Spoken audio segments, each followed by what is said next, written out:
السلام علیکم ورحمۃ اللہ وبرکاتہ نحمدہ ونصلی علی رسولہ الکریم اما بعد فاعوذ باللہ من الشیطان الرجیم بسم اللہ الرحمن الرحیم وللہ الاسماء الحسنی فادعوہ بہا صدق اللہ العظیم۔ محترم ناظرین حضرات، آج ہم بات کرنے والے ہیں وردہ نام کے بارے میں کہ بچی کا وردہ نام رکھنا کیسا ہے، اور اس نام کے بارے میں ایک سوال بھی کیا گیا ہے۔ عبدالحفیظ صاحب معلوم کرتے ہیں کہ وردہ لڑکی کے لیے کیسا نام ہے۔ تو محترم ناظرین حضرات، اس نام کے معنی کیا ہے، مطلب کیا ہے، اور کیا بچی کا یہ نام رکھا جا سکتا ہے یا نہیں، تو چلیے اس نام کی معلومات کو سمجھ لیتے ہیں۔ تو محترم ناظرین حضرات، وردہ نام کے معنی آتے ہیں گلاب کا پھول۔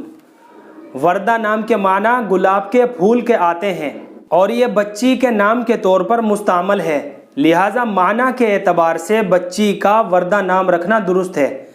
وردہ نام بچی کا رکھا جا سکتا ہے، لیکن پھر بھی میں آپ حضرات کو مشورہ دوں گا کہ جب بھی آپ اپنی بچیوں کے نام رکھیں تو صحابیات کے ناموں کے اوپر رکھیں، تاکہ ہماری بچیوں کو بھی ان کے ناموں کی نسبت حاصل ہو جائے۔ اللہ ہم سب کو سنت و شریعت پر پابند فرمائے۔